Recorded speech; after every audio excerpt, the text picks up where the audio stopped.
When you practice ngöndro, most important is to develop conviction in the mind and generate irreversible faith in each meditative guidance.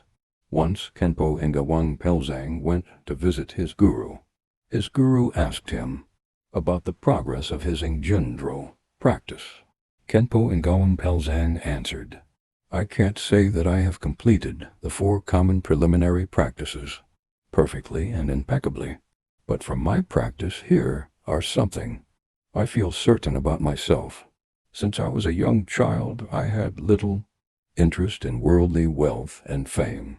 Especially now, your blessings have enabled me to understand everything is an illusion without inherent existence, so I don't have to try hard to generate renunciation as my renunciation arises naturally.